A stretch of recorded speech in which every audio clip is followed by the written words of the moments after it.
رب صل.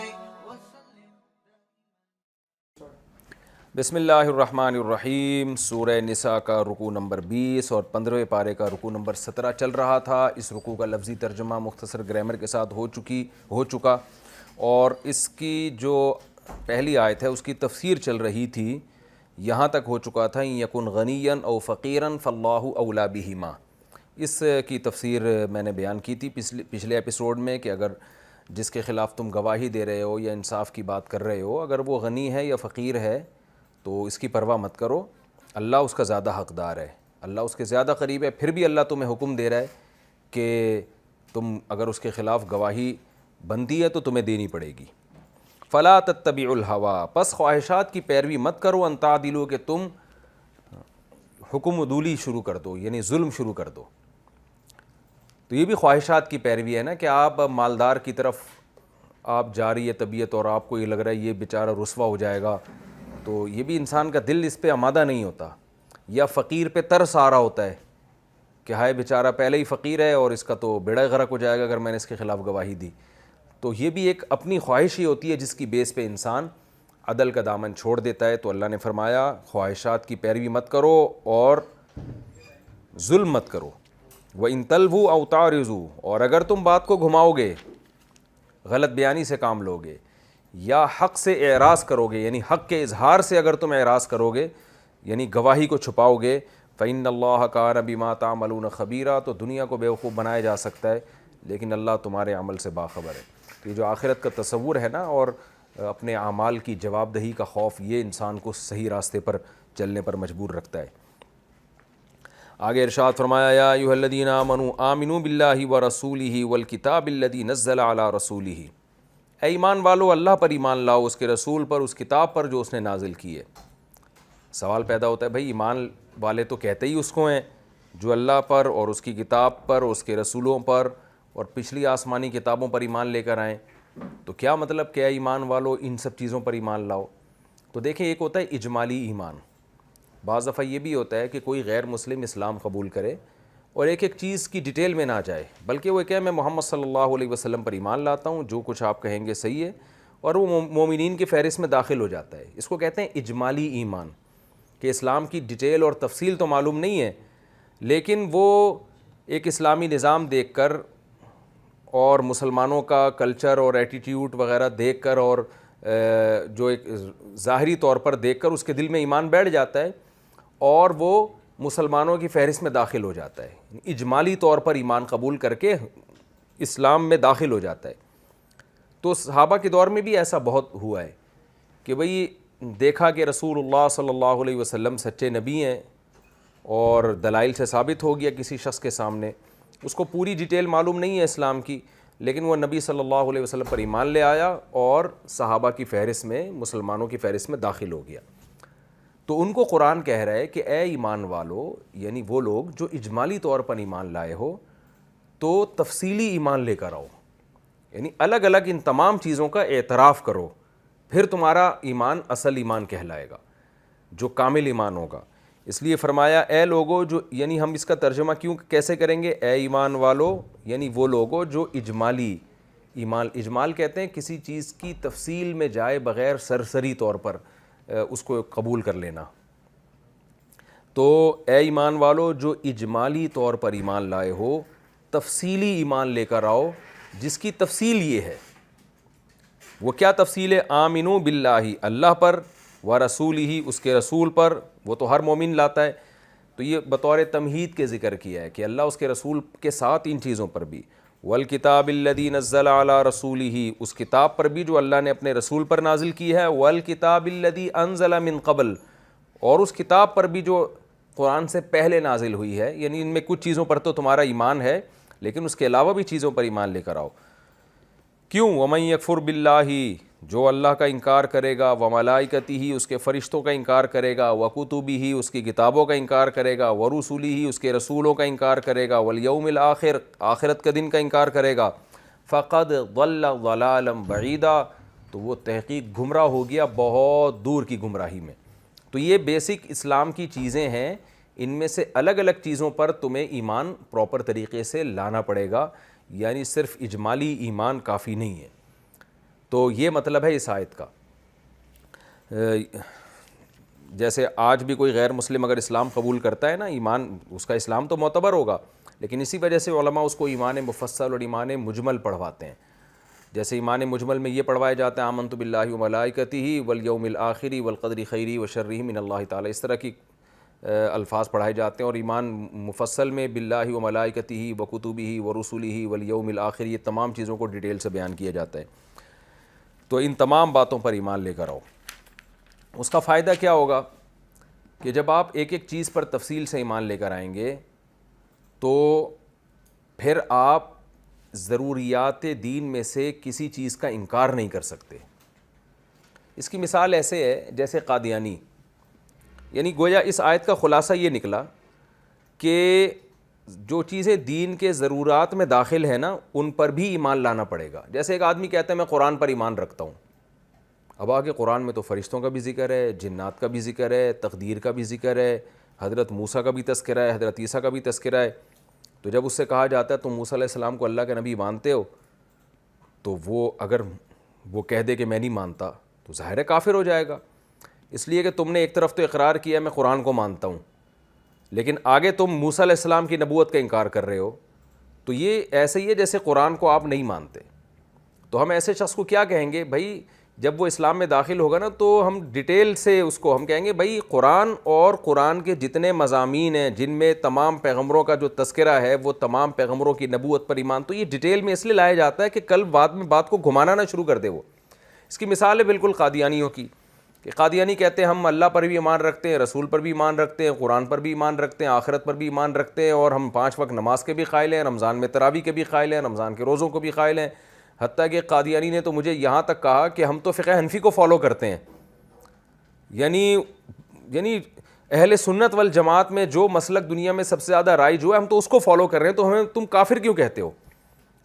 تو یہ کیوں، یہ نوبت کیوں آئی؟ اس لیے کہ قادیانی جب قادیانیت قبول کرتا ہے تو الگ الگ اسلام کے عقیدوں کو وہ ہائی لائٹ نہیں کرتا جس میں ختم نبوت کا بھی عقیدہ ہے. وہ یہ تو کہتا ہے میں ایمان لے آیا، میں اسلام لے آیا، میں قرآن کو مانتا ہوں، میں رسول کو مانتا ہوں. تو ایسے موقع پہ اس کو یہ بھی کہنا پڑے گا کہ قرآن کی ہر بات کو میں مانتا ہوں جس میں ختم نبوت کا عقیدہ بھی ہے. تو یہاں اللہ نے ختم نبوت کے عقیدے کو ذکر اس لیے نہیں کیا کہ اس زمانے میں تو اس کے انکار کا تصور ہی نہیں تھا، لیکن یہ جو قرآن کہہ رہا ہے کہ اللہ پر، فرشتوں پر، کتابوں پر، رسولوں پر، آخرت کے دن پر، تو یہ قرآن اصل میں قرآن ہی کے مضامین کو الگ الگ ہائی لائٹ کر رہا ہے کہ ان تمام چیزوں پر تمہیں ایمان لانا پڑے گا. تو اس سے اشارہ ملتا ہے کہ اس میں صرف یہ چیزیں نہیں ہیں بلکہ وہ تمام عقیدے جن کو قرآن اور سنت نے دو ٹوک اور واضح لفظوں میں بیان کر دیے، چاہے وہ حدیث متواتر سے ثابت ہوں چاہے وہ قرآن سے ثابت ہوں، جس میں ختم نبوت کا عقیدہ ہے. اسی طرح حیات عیسیٰ، کہ حضرت عیسیٰ علیہ السلام پر موت واقع نہیں ہوئی ہے، وہ زندہ آسمانوں پہ اٹھائے گئے ہیں اور قرب قیامت میں وہ نازل ہوں گے. یہ عقیدہ بھی قرآن و سنت نے بہت وضاحت سے بیان کر دی ہے، اس لیے یہ بھی امت کا اجماعی عقیدہ ہے. تو صرف اجمالی ایمان لے آنا یہ اس لیے کافی نہیں ہوگا کہ اگر آپ اس کے ساتھ تفصیلی ایمان نہیں لے کر آتے تو شیطان آپ کو بعد میں بہکا سکتے. دیکھیں مسلمان تو ہو جائے گا وہ، اگر کوئی غیر مسلم ہمارے پاس آ کے یہ کہتا ہے، اس کو ان عقیدوں کا علم نہیں ہے، وہ کوئی ہندو آ کے کہتا ہے میں اسلام قبول کرتا ہوں اور زیادہ ڈیٹیل میں نہیں جاتا وہ اور لا الہ الا اللہ کا اقرار کر لیتا ہے، تو ہم اس کو مسلمان ہی سمجھیں گے. تو ایسے لوگوں کو قرآن کیا کہے گا، ایسے غیر مسلموں کو، کہ تم اسلام میں تو داخل ہو گئے ہو لیکن ان تمام چیزوں پر ایمان تمہیں لانا پڑے گا. کیونکہ اس بات کا امکان موجود ہے کوئی غیر مسلم مسلمان ہو اور کہ میں ایمان لے آیا، میں اسلام قبول کرتا ہوں، تو ٹھیک ہے ہم اس کو مسلمان مانیں گے، لیکن کل وہ کہتا ہے کہ جی میں ختم نبوت کو نہیں مانتا، یہ میں فرشتوں کو نہیں مانتا. تو ہم اس سے کہیں گے نا کہ یار تم نے تو جب اسلام قبول کیا ہے تو فرشتے اور ختم نبوت تو اس میں خود بخود داخل ہیں. تو شیطان اس کو ورغلا سکتا ہے اور وہ یہ کہہ سکتا ہے، لفاظی کر سکتا ہے کہ میں نے جب اسلام قبول کیا تو اس میں میرے ذہن میں فرشتے اور آخرت کا مسئلہ تھا ہی نہیں، ختم نبوت کا مسئلہ تھا ہی نہیں. تو اس لیے ایسے موقع پہ ہم اسے کہیں گے کہ بھائی جب تم اسلام قبول کرو گے نا تو اس کی تمام تفصیلات کے ساتھ قبول کرو گے تو وہ معتبر ہوگا. اسی وجہ سے جب کوئی غیر مسلم اسلام میں داخل ہوتا ہے تو احتیاطاً یہ تمام اسلام کے ضروری عقیدے اس سے زبان سے کہلوائے جاتے ہیں. اور یہاں تک علماء نے بیان کیا ہے کہ کوئی غیر مسلم جب اسلام میں داخل ہوگا تو کچھ تو عقیدے ایسے ہیں جو ہر غیر مسلم کی زبان سے ہم کہلوائیں گے. کوئی بھی جب غیر مسلم مسلمان ہو رہا ہے تو ہم کیا کہیں گے بھائی؟ بولو آمنت باللہ، میں اللہ پر ایمان لایا، و ملائکتی، فرشتوں پر، و کتبہ، تمام آسمانی کتابوں پر، تمام پیغمبروں پر، والیوم الآخر، اور آخرت کے دن پر، اور تقدیر اچھی اور بری دونوں قسم کی تقدیریں اللہ کی طرف سے ہوتی ہیں، اور موت کے بعد کی زندگی پر۔ یہ تمام غیر مسلموں سے یہ اقرار کروایا جاتا ہے۔ اور کچھ اقرار ایسے ہیں جو اسپیسیفک خاص قسم کے غیر مسلموں سے، مثلا جب قادیانی اسلام قبول کرے گا تو ان عقیدوں کے اقرار کے ساتھ اس سے یہ بھی کہلوایا جائے گا کہ میں مرزا غلام احمد قادیانی کو جھوٹا اور کذاب اور دجال سمجھتا ہوں، اور جو بھی مرزا غلام احمد قادیانی کو نبی مانتا ہے میں اسے کافر سمجھتا ہوں۔ علماء کہتے ہیں جب کوئی قادیانی اسلام قبول کرے گا تو اس سے یہ بھی زبان سے کہلوایا جائے گا، اور یہ استدلال انہی آیتوں سے کیا ہے تاکہ وہ بعد میں بات کو گھما نہ سکے۔ کوئی ہندو جب مسلمان ہوگا تو ایمان مفصل والی دعا اس سے پڑھوائی جائے گی، لیکن ساتھ میں اس سے یہ بھی کہلوایا جائے گا کہ میں بتوں کی عبادت کو کفر سمجھتا ہوں، میں بتوں کی عبادت جو پتھر کے بنے ہوئے بت ہیں ان سے میں بری و ذمہ ہوتا ہوں، میں گائے کو مقدس نہیں مانتا۔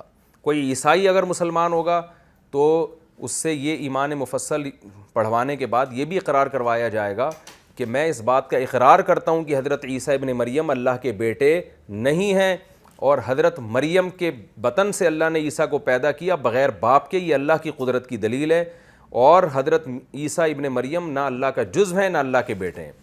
تو جو بھی غیر مسلم جب اسلام قبول کرے گا نا تو اس سے تفصیل میں ان عقیدوں کا اقرار کروایا جاتا ہے جس کے بارے میں یہ خطرہ ہے کہ کل کوئی یہ شیطان اس کو ورغلائے نہ، یا یہ کہیں ہمارے ساتھ دھوکہ نہ کر رہا ہوں۔ اور اسی وجہ سے علماء کہتے ہیں کہ آج جب کوئی غیر مسلم کلمہ پڑھے گا تو اس سے ختم نبوت کا اقرار بھی کروایا جائے گا، تاکہ اس کو یہ پتہ چل جائے کہ اسلام ختم نبوت کے عقیدے کے بغیر کامل نہیں ہوتا، بلکہ کامل کیا قبول ہی نہیں ہوتا۔ تو ختم نبوت کا اقرار بھی اس سے کروایا جائے گا، کیونکہ قادیانی اس میں پھر دھوکہ دے سکتے ہیں، مغالطہ کر سکتے ہیں۔ تو اس لیے اللہ نے فرمایا ایمان والو تم اللہ پر ایمان لے کر آؤ، اس کے رسولوں پر، اس کی کتاب پر، اور ان کتابوں پر جو پہلے نازل ہوئی ہیں، اور جو اللہ فرشتوں کا، کتابوں کا اور آخرت کا اور رسولوں کا انکار کرے گا وہ بہت بڑی گمراہی میں پڑ گیا۔ تو ان تمام چیزوں کے اقرار کے بعد کیا ہوگا کہ پھر آپ یعنی کفر کا راستہ آپ کے لیے بند ہو جائے گا، اور پھر آپ اللہ کو حقیقی معنوں میں فالو کریں گے، اور پھر اس کے تمام احکام کو فالو کرنا آپ کے لیے آسان ہو جائے گا، جو احکام اللہ تعالیٰ قرآن میں مختلف مقامات پر دیتے رہے ہیں۔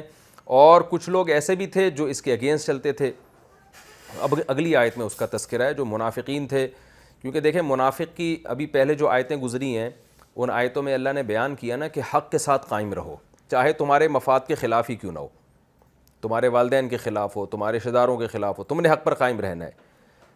تو جن میں منافقت ہوتی ہے وہ حق پر قائم نہیں رہتے، وہ ہمیشہ اپنے مفاد کو دیکھتے ہیں۔ تو اب ان مفاد پرستوں کا اللہ تعالیٰ تذکرہ فرما رہے ہیں کہ کچھ لوگ معاشرے میں ایسے ہوتے ہیں جو مفاد پرست ہوتے ہیں، جہاں ان کو فائدہ نظر آئے وہاں وہ لڑکتے ہیں، تو ان کا تذکرہ اب اللہ تعالیٰ کر رہے ہیں کہ اور میں نے آپ کو بتایا نا کہ قرآن کا مزاج کیا ہے، قرآن یا تو سب سے اچھے لوگوں کا ذکر کرتا ہے یا سب سے برے لوگوں کا، یعنی جب اچھائی کا ذکر کرتا ہے تو وہ ان اچھے لوگوں کا جو اچھائی کی انتہا کو پہنچے ہوئے ہیں، جب برائی کا تذکرہ کرتا ہے تو وہ برے جو برائی میں انتہا کو پہنچے ہوئے ہیں۔ تو قرآن نے پہلے انصاف پسندی کا حکم دیا، اب ان انتہا پہ پہنچے ہوئے برے لوگوں کا ذکر کیا جو اپنے مفاد میں حق کا راستہ چھوڑتے ہیں، اور حق بھی وہ جو 2 اور 2 4 کی طرح ہے، اور اس میں وہ بہت بڑے جرم کے مرتکب ہوتے ہیں۔ دیکھیں آپ چند ٹکوں کی خاطر ظالم کا ساتھ دے دیں یہ بھی برا ہے، لیکن آپ چند ٹکوں کی خاطر اسلام سے پیچھے ہٹ جائیں، خدا کے دین کو چھوڑ دیں، یہ تو بہت ہی برا ہے نا۔ تو یہی کام منافقین کرتے تھے، اور پھر ایک دفعہ نہیں کرتے تھے، بار بار کرتے تھے۔ تو قرآن نے اس کا تذکرہ کیا کہ منافقین کیا کرتے تھے نبی کے دور میں، ادھر اسلام قبول کیا کیونکہ یہاں فائدہ نظر آ رہا ہے، تھوڑے دنوں میں فائدہ نظر آیا کفر میں، وہاں لڑک گئے، یعنی دین کے ساتھ کھیل رہے ہیں۔ پھر فائدہ نظر آیا اسلام میں تو دوبارہ ادھر کو آ گئے، پھر فائدہ نظر آیا کفر میں تو دوبارہ، یعنی ایک دفعہ نہیں، یہ عمل بار بار ہو رہا ہے، اور بالآخر اس جرم کی یہ سزا ان کو ملتی تھی کہ اللہ کہتے ہیں اللہ ان کے دلوں پر پھر مہر لگا دیتا تھا، اور پھر جب یہ کفر کی طرف جاتے اللہ ان کو واپس آنے کی توفیق نہیں دیتا، اور اسی کفر میں ان کی موت واقع ہو جاتی۔ تو آپ سوچیں کہ جو اپنے دین کو بیچ رہا ہو اپنے مفاد کی خاطر، وہ بھلا اپنے مفاد پہ جب زد پڑے گی تو انصاف پر کہاں قائم رہے گا، وہ سیدھی گواہی کہاں دے گا؟ تو ان لوگوں کا اللہ نے تذکرہ کیا، ان الذین آمنوا، وہ لوگ جو ایمان لائے، ثم کفروا، پھر دوبارہ کافر ہو گئے، ثم آمنوا، پھر ایمان لے آئے، ثم کفروا، پھر دوبارہ کافر ہو گئے، ثم ازدادوا کفرا، پھر کفر میں بڑھتے چلے گئے وہ. یعنی یہ کیونکہ نبی کے دور میں ایسے چند لوگوں نے کیا تھا اس لیے ان کا تذکرہ ہو رہا ہے. لم یکن اللہ لیغفر لہم، اللہ ایسا ہے ہی نہیں کہ ان کی مغفرت کر دے، ولا لیہدیہم سبیلا، اور اللہ ایسا ہے ہی نہیں کہ ان کو سیدھا راستہ دکھا دے. یعنی اتنے بڑے بڑے جرائم کرنے کے بعد پھر اللہ کی طرف سے یہ سزا ملتی ہے کہ اللہ پھر ان کو سیدھا راستہ دکھاتا ہی نہیں ہے. اس میں ظاہر ہے اللہ کا قصور نہیں ہے، بلکہ انہی کا قصور ہے کہ گناہ کر کر کے اپنے دل کو سیاہ کر چکے ہوتے ہیں اور اللہ کی طرف سے ان کے دلوں پر مہر لگ چکی ہوتی ہے. اب ان کو ہدایت، یہ چاہتے بھی ہیں تو ہدایت کا راستہ نہیں ملتا. یعنی یہ سزا کے طور پر ایسا ہوتا ہے کہ اب ان میں گویا چاہت ہی ختم ہو جاتی ہے، یہ حق اور باطل کو پہچاننے کی صلاحیت ہی ختم ہو جاتی ہے. تو ایسے لوگ بھی ہیں. اور اللہ نے پھر ایسے لوگوں کے بارے میں نبی کو حکم دیا کہ اے نبی، بشر المنافقین، ایسے منافقوں کو آپ خوشخبری سنا دیں، بِأَنَّ لَهُمْ عَذَابًا أَلِيمًا، کہ ان کے لیے دردناک عذاب ہے. خوشخبری کا ذکر اس لیے کہ ایسے منافقین یہ سب کام اس لیے کر رہے ہوتے ہیں تاکہ ہمیں فائدہ ہو، اور فائدے کی چیز خوشخبری کے طور پہ بیان کی جاتی ہے. تو بتایا جا رہا ہے کہ ان کو خوشخبری سنا دیں کہ تم جو چاہتے ہو نا کہ ہمیں خوشخبریاں سنائی جائیں، تو وہ خوشخبری تمہیں مل رہی ہے، لیکن خوشخبری اس چیز کی نہیں جو تم چاہ رہے ہو، بلکہ دردناک عذاب کی خوشخبری.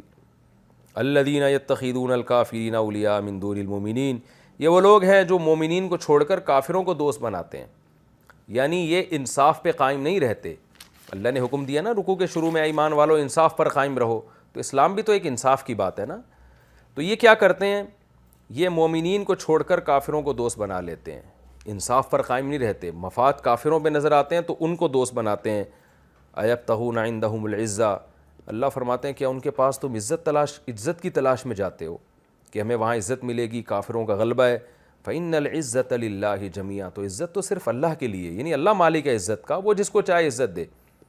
تو تم عزت کی خاطر اگر کافر سے دوستی لگاتے ہو تو یہ تمہاری خوش فہمی ہے.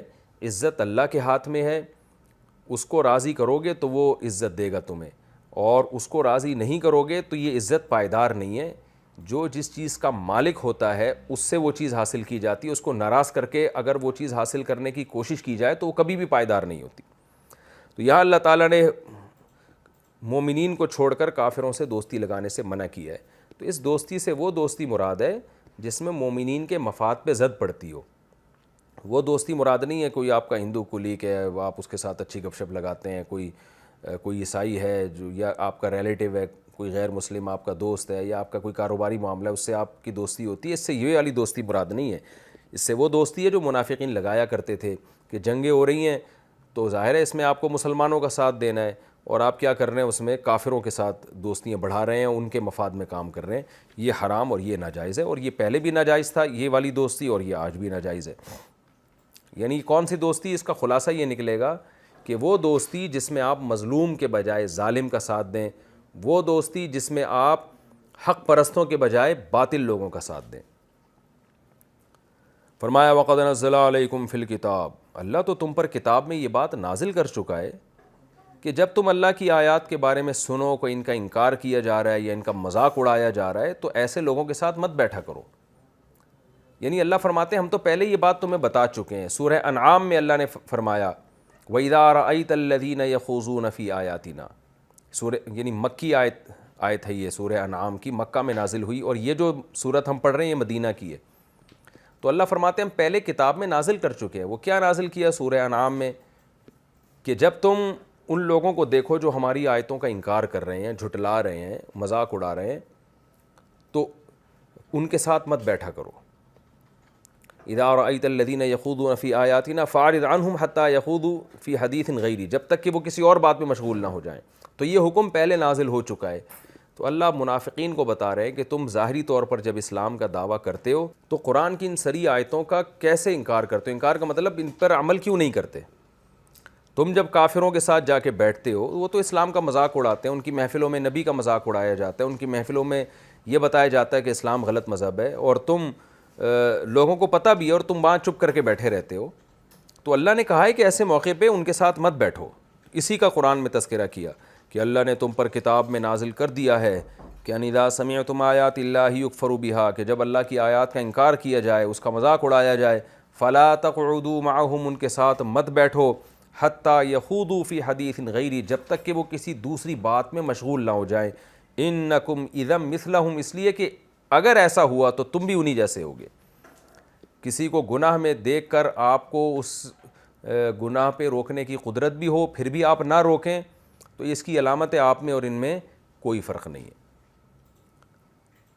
ان اللہ جامع المنافقین والکافرین فی جہنم جمیعا، اللہ نے پھر مسلمانوں کو تسلی دی، فرمایا اللہ ان منافقین اور کافر جن کے ساتھ یہ منافقین بیٹھتے ہیں نا اور اسلام کا مذاق اڑاتے ہیں، ان سب کو اللہ اکٹھے کا مطلب ان دونوں کو اللہ جہنم میں ڈالے گا، جمع کرے گا.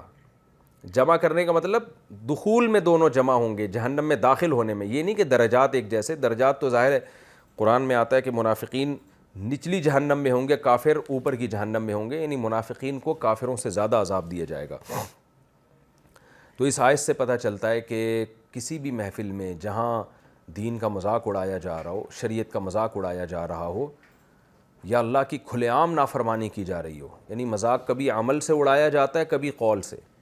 عمل سے بھی مذاق اڑایا جاتا ہے، کھلے عام شریعت کی دھجیاں اڑائی جا رہی ہیں شرعی احکام کی، جیسے ناچ گانے کی محفلیں، ڈانس کی محفلیں، شراب کباب چل رہی ہے، اس میں مس گیدرنگ میں ایک بے حیائی کا ایک طوفان بدتمیزی ہے. تو یہ زبان سے تو نہیں لیکن عمل سے مذاق اڑایا جا رہا ہے. تو ایسی محفل میں بھی علماء نے اسی آیت سے استدلال کیا ہے کہ کسی کے لیے بیٹھنا جائز نہیں ہے.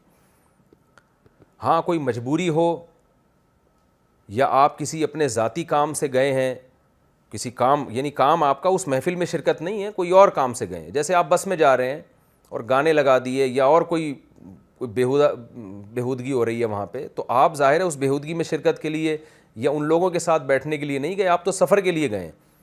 تو ایسے موقع پہ انشاءاللہ گناہ نہیں ہوگا. یا آپ تبلیغ کے لیے گئے ہیں تو بھی گناہ نہیں ہوگا، یا آپ مجبوری میں وہاں بیٹھے ہوئے ہیں تو بھی انشاءاللہ گناہ نہیں ہوگا. لیکن یہ تینوں چیزیں اگر نہیں پائی جاتی تو پھر ایسی محفل میں بیٹھنا گناہ ہے، حرام ہے. جیسے کہ آج کل شادی بیاہ کی محفلوں میں ناچ گانے ہو رہے ہوتے ہیں، علماء نے لکھا ہے کہ ایسی محفلوں میں بیٹھنے کی اجازت نہیں ہے، آپ پر لازم ہے کہ آپ وہاں سے اٹھ کے جائیں. تو البتہ کوئی ایسی جگہوں پہ جہاں گناہ تو ہو رہا ہے لیکن آپ اس لیے جا رہے ہیں کہ وہاں آپ اس پہ بات کریں یا دینی کوئی پیغام لوگوں کو دیں، تو وہ شرعاً پھر جائز، نہ صرف جائز ہے بلکہ ثواب ہے. تو اس میں یہ نہیں کہیں گے کہ یہ گناہ کی محفل میں گناہ میں شریک ہے لوگوں کے ساتھ، بلکہ بھئی یہ تو خیر کو پھیلانے کے لیے گیا ہے وہاں پہ. تو کوئی کام بھی نہیں ہے، کوئی مجبوری بھی نہیں ہے، کوئی مصلحت بھی نہیں ہے، ویسے ہی جا کے آپ وہاں بیٹھ گئے تو یہ حرام ہے. تو شادی بیاہ اور ولیمہ ان میں اگر گناہ کی محفل ہے تو بیٹھنا جائز نہیں ہے. لوگ ایسے موقع پہ کہتے ہیں کہ اگر ہم نہیں بیٹھیں گے تو رشتہ داری ٹوٹے گی، تو ہم ایک اچھے کام کے لیے جا رہے ہیں رشتہ داری جوڑنے کے لیے. تو یہ عذر گناہ بدتر از گناہ. رشتہ داری اتنی جوڑنا جائز ہے جتنی شریعت نے آپ کو اجازت دی ہے. جب آپ کا رشتہ دار فی نفسہ ہی تو یہ مسئلہ درست ہے کہ رشتہ داری توڑنا کبیرہ گناہ ہے، لیکن یہاں توڑنے کی نسبت آپ کی طرف نہیں ہوگی بلکہ اس رشتہ دار کی طرف ہوگی جس نے اپنی محفل میں گناہ کا انتظام کیا ہے اور آپ کو شریک ہونے سے اس نے روک لیا. اس کی میں آسان لفظوں میں سمجھاتا ہوں اس کو. جیسے ایک آدمی کہتا ہے یار میں اگر رشتہ دار کی شادی میں نہیں جاؤں گا تو وہ ناراض ہو جائے گا. تو بھائی سوال یہ پیدا ہوتا ہے کہ وہ اگر ناراض ہوگا تو اپنی حماقت سے ناراض ہوگا نا. اس کو بھی تو چاہیے کہ اس کو پتہ ہے کہ میرا یہ ریلیٹیو دیندار ہے، اگر میں مکس گیدرنگ کروں گا تو یہ نہیں آئے گا، یا میں گانے بجانے کروں گا تو یہ نہیں آئے گا. تو یہ اس پر لازم تھا کہ رشتہ داری جوڑے وہ، اور آپ کی خاطر وہ اپنی محفل کو گناہوں سے پاک کرے. یعنی قطع رحمی کا گناہ اس کو ہوگا، آپ کو نہیں ہوگا. لوگ کیا کر رہے ہوتے ہیں کہ گناہ کی محفل میں شریک ہو رہے ہوتے ہیں کہ اگر ہم نہیں شریک ہوئے تو ہماری اماں ناراض ہو جائیں گی، ہمارے ابا ناراض ہو جائیں گے. تو بھائی وہ ابا پر لازم تھا کہ اپنے بیٹے کو ناراضی سے بچانے کے لیے شریعت کے حکم کو فالو کرتے. تو اس کی مثال ہے جیسے نماز پڑھنا جو ہے لازم ہے، جماعت سے نماز پڑھنا. اب آپ کے ابا آپ کو جماعت سے نماز پڑھنے سے روک رہے ہیں اور آپ کہو کہ میں گھر میں نماز پڑھ لوں گا کیونکہ جماعت سے نماز چھوڑنا بھی گناہ ہے لیکن ابا کو ناراض کرنا اس سے بڑا گناہ ہے. تو بھئی ابا کو ناراض کرنا یقیناً کبیرہ گناہ ہے، لیکن اس گناہ کی نسبت آپ کی طرف نہیں ہوگی بلکہ ابا کی طرف ہوگی کہ ابا ایسا کام کیوں کر رہے ہیں جس سے باپ اور بیٹے کے تعلقات خراب ہو، ابا کیوں جماعت کی نماز پڑھنے سے روک رہے ہیں. تو یہاں بھی ایسا ہی ہے، لوگ ان چیزوں میں فرق نہیں کرتے. لوگ کہتے ہیں بھائی رشتہ داری جوڑنا بھی تو ضروری ہے، اگر ہم اس کے محفل میں نہیں گئے تو دوستی خراب ہو جائے گی، بہن بھائیوں کا رشتہ خراب ہو جائے گا.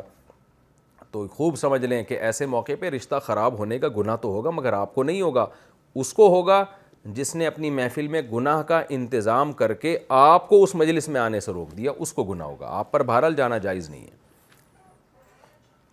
تو اللہ فرماتے ہیں کہ اللہ کافروں اور منافقوں کو جہنم میں جمع کرے گا.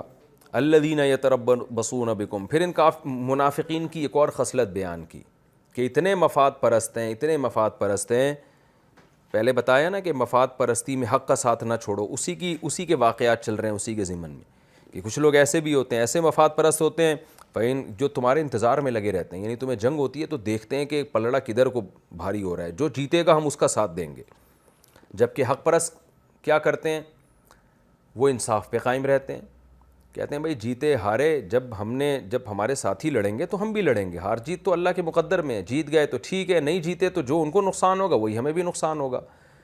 یہ بڑی اہم آیت ہے، اور یعنی آپ کے زندگی کے بہت سارے شعبوں میں نا آپ کو لوگوں کو پرکھنے کا بہترین موقع دیتی ہے یہ آیت، کہ لوگوں کو آپ کو پرکھنے کا موقع ملتا ہے کہ کون مشکل میں آپ کا ساتھ دیتا ہے.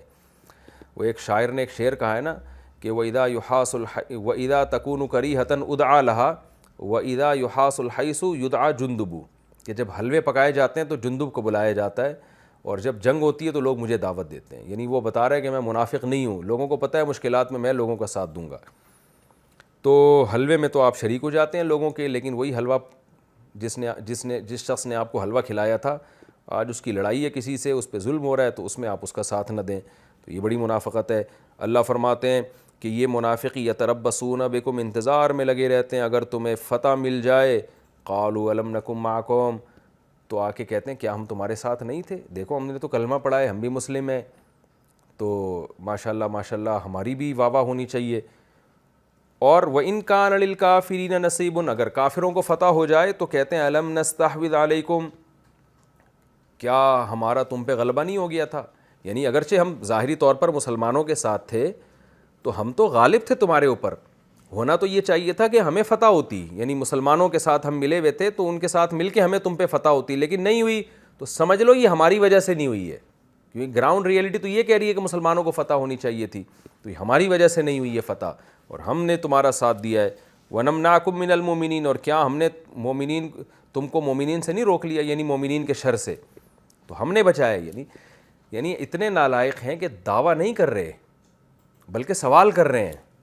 سوال کب کیا جاتا ہے؟ جب ایک بات طے شدہ ہوتی ہے.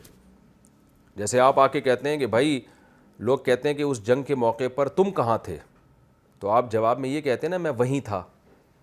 یہ بھی جھوٹ ہے، لیکن آپ جھوٹ اتنی ڈرائی سے بولو کہ بھائی وہاں نہیں تھا تو اور کہاں تھا میں. یعنی یہ تو بات تو طے شدہ ہے، میں تو جنگ میں ہوتا ہی ساتھ ہوں. تو منافقین جھوٹ بولتے ہیں اتنی ڈٹائی کے ساتھ کہ یہ نہیں کہہ رہے کہ ہم نے مومنین کے شر سے تمہیں روک لیا ہے، بلکہ کہہ رہے ہیں ہمارے علاوہ اور کون ہے بھائی روکنے والا، کیا ہم نہیں تھے؟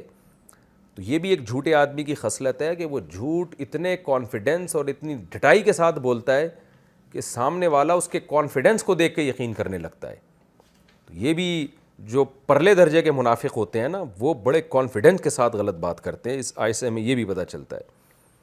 آگے اللہ فرماتے ہیں دیکھو دنیا میں تو تم ایک دوسرے کو بیوقوف بناتے رہو گے، لیکن فاللہ یحکم بینکم یوم القیامہ، اللہ ہے قیامت کے دن فیصلہ کرے گا تمہارے درمیان، سب بتا دے گا کون صحیح تھا کون غلط تھا. وَلَن يَجْعَلَ اللَّهُ لِلْكَافِرِينَ عَلَى الْمُؤْمِنِينَ سَبِيلًا، اور یاد رکھو اللہ کافروں کے لیے ہرگز مومنین پر طنز کا، تانے کا، مومنین کو نقصان پہنچانے کا کوئی راستہ چھوڑے گا ہی نہیں. یہ ایک یوں سمجھیں کہ محاورہ ہے، عربی میں آج بھی استعمال ہوتا ہے اور قرآن و سنت میں استعمال ہوا ہے کہ میرے لیے تمہارے خلاف کوئی راستہ نہیں ہے. کیا مطلب؟ تمہیں نقصان پہنچانے کا. تو اللہ فرماتے ہیں کہ یہ دنیا میں تو سب کچھ ہو رہا ہے، لیکن فیوچر میں ایسا نہیں ہوگا کہ اللہ کافروں کے لیے کوئی راستہ چھوڑ دے مسلمانوں تک، مسلمانوں کو طنز کرنے کا، نقصان پہنچانے کا، دلائل میں غالب آنے کا. یعنی فیوچر میں ایک دن آنے والا ہے کہ دودھ کا دودھ پانی کا پانی ہو جائے گا.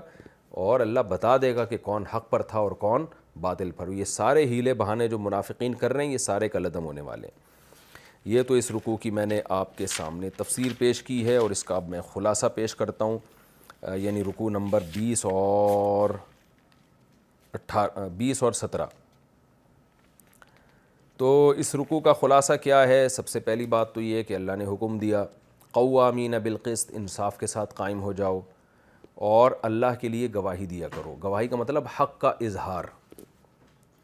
تو بعض دفعہ حق کا اظہار کرنا پڑتا ہے. آپ کے چپ بیٹھنے سے کسی مظلوم پہ ظلم ہو رہا ہوتا ہے، تو اس میں ہمیں زندگی کے ہر شعبے میں ہمیں رہنمائی ملتی ہے، خاندانی سطح پہ ہو، ملکی سطح پہ ہو، کہیں بھی ہو. آپ دیکھ رہے ہیں کسی کے خلاف کسی نے بیان داغا ہے اور آپ کو پتہ ہے اس نے بددیانتی کی ہے، غلط بیانی سے کام لیا، تو آپ کی ذمہ داری ہے کہ آپ کے پاس اگر ٹھوس ثبوت ہے اس مظلوم کے حق پر ہونے کے تو آپ اس کو ظاہر کر دیں لوگوں کے سامنے. چپ نہیں بیٹھنا چاہیے ایسے موقع پہ. ہاں آپ کو حق بیان کرنے میں اگر یہ خطرہ ہے کہ الٹا میرے اوپر ہی ظلم ہوگا تو پھر مجبوری ہے، پھر ظلم سے بچنے کے لیے آپ خاموشی اختیار کر سکتے ہیں. تو اللہ نے یہاں ہی حکم دیا. یہ گھریلو معاملات میں آج کل بہت ہوتا ہے، لوگ خاندان ہی کا ساتھ دے رہے ہوتے ہیں، یہ نہیں دیکھ رہے ہوتے غلطی پر کون ہے. تو صبح شام ہم دیکھ رہے ہیں قومی سطح پہ بھی ایسا ہوتا ہے، ملکی سطح پہ بھی ایسا ہوتا ہے، سیاسی سطح پہ تو بہت ہی زیادہ ہوتا ہے. لوگ اپنے سیاسی لیڈر کی غلط بات کو غلط کہنے کے لیے کسی قیمت پہ آمادہ ہوتے ہی نہیں ہیں، اور مخالف پارٹی کی صحیح باتوں کو بھی غلط کہنے کا انہوں نے ٹھیکہ لیا ہوا ہوتا ہے. بہت ہو رہا ہے. یہاں تک کہ اگر کوئی غیر مسلم میں بھی خوبی ہے تو شریعت ہمیں اس کے بارے میں بھی حکم دیتی ہے کہ توڑ موڑ کر اس کو خامی کے طور پہ پیش نہ کرو.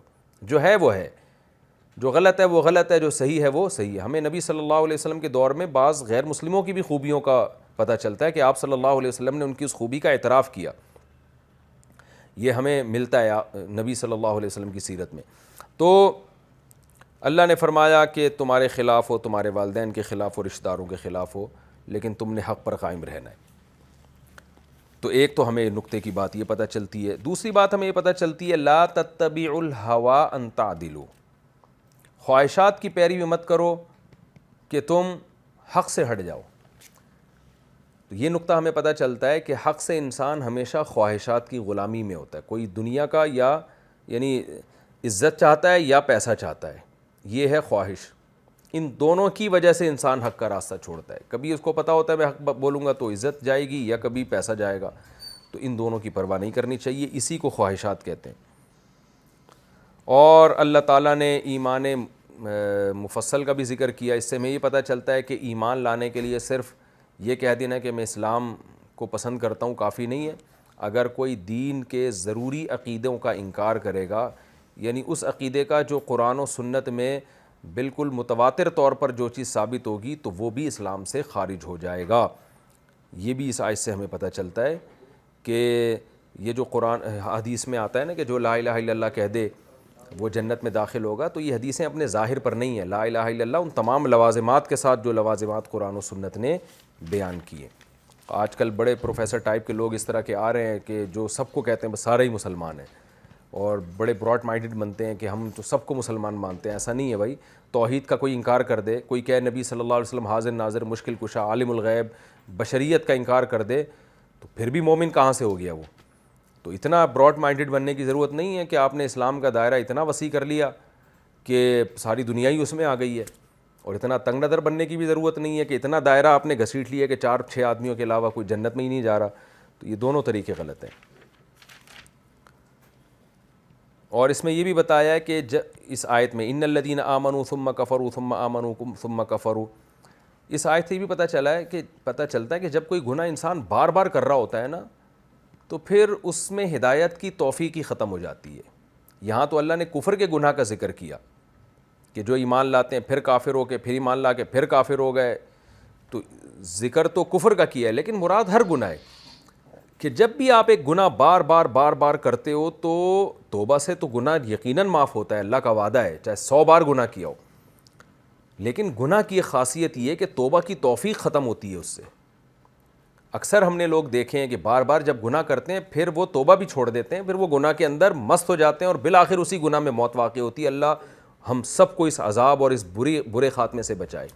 لیکن اس آیت سے بہرحال پتہ چلتا ہے کہ بار بار توبہ توڑنے سے نقصان بہت ہوتا ہے. ہاں بار بار گناہ ہو جائے حکم تو پھر بھی توبہ کا دیا جائے گا, لیکن بار بار گناہ کا نقصان بہرحال ہوتا ہے. ایک صاحب نے توبہ کی شراب سے, پھر گناہ ہو گیا, پھر توبہ کی, پھر گناہ ہو گیا, پھر توبہ کی, پھر گناہ ہو گیا. تو ایک دن میرے پاس آئے, میں نے کہا بھائی دوبارہ توبہ کرو. تو مجھے کہنے لگے یار اب بار بار توبہ کرتے ہوئے شرم آتی ہے, اللہ سے میں وعدہ کرتا ہوں اب نہیں پیوں گا, پھر پی لیتا ہوں. تو میں نے کسی بڑے عالم کو یہ بات بتائی کہ یہ کہہ رہے بار بار توبہ کرتے ہوئے مجھے شرم آتی ہے. انہوں نے کہا کہ اس سے بولو بار بار توبہ توڑتے ہوئے شرم آنی چاہیے, توبہ کرتے ہوئے شرم نہیں آنی چاہیے. یہی اس آیت کا مفہوم ہے کہ آپ جب بار بار توبہ توڑتے ہیں نا اس کا نقصان ہوتا ہے, توبہ کرنے کا نقصان نہیں ہوتا. تو یہ بھی شیطان آپ کو پٹیاں پڑھا دیتا ہے کہ بار بار توبہ کر رہا ہوں, کیا فائدہ ایسی توبہ کا. نہ توبہ کرتے ہوئے تو بالکل نہیں ہچکچانا چاہیے. ہاں بار بار توبہ توڑتے ہوئے انسان کو اللہ کے عذاب سے ڈرنا چاہیے, کیونکہ اس سے دل پہ مہر لگتی ہے. اس میں ہمیں یہ بھی پتہ چلا کہ منافق کی جو سزا ہے اسلام میں وہ کافر سے بھی زیادہ ہے. تو منافقت اتنی بری چیز ہے. تو آج ہمارے یہاں بہت زیادہ منافقت ہے, سامنے کچھ ہیں پیٹھ پیچھے کچھ ہیں, تو یہ سب چل رہا ہے ہمارے یہاں. تو یہ منافقت کی صفت ہی اللہ کو بہت زیادہ ناپسند ہے. انسان کردار میں ایک نمبر ہونا چاہیے. اور اس میں ہمیں یہ بھی پتہ چلا کہ تسلی کی بات بھی ہے, اور یہ بھی ہمیں پتہ چلا کہ گناہ کی محفل میں شرکت بھی جائز نہیں ہے. اگر ہم وہاں اس گناہ کو روک نہیں سکتے تو اٹھ کے ہم اس مجلس سے چلے جائیں. یہ بھی ہمیں اس آیت سے پتہ چلتا ہے.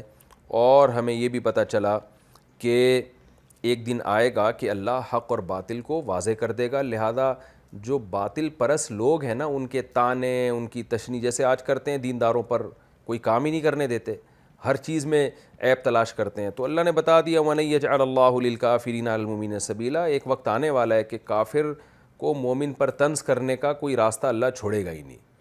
تو حق پرستوں کے لیے اس میں خوشخبری ہے کہ بھئی یہ دنیا کی ٹینشنیں ہیں, ایک وقت آنے والا ہے کہ حق اتنا واضح ہو جائے گا کہ فتح بالآخر آپ ہی کی ہوگی. تو یہ رکوع ہمارا کمپلیٹ ہوا. انشاءاللہ اگلے ایپیسوڈ میں سورہ نساء کا رکوع نمبر 21 اور پانچویں پارے کا رکوع نمبر 16 آپ کے سامنے انشاءاللہ میں شروع کروں گا. اللہ تعالیٰ سمجھنے کی, عمل کرنے کی توفیق عطا فرمائے. وما علینا الا البلاغ.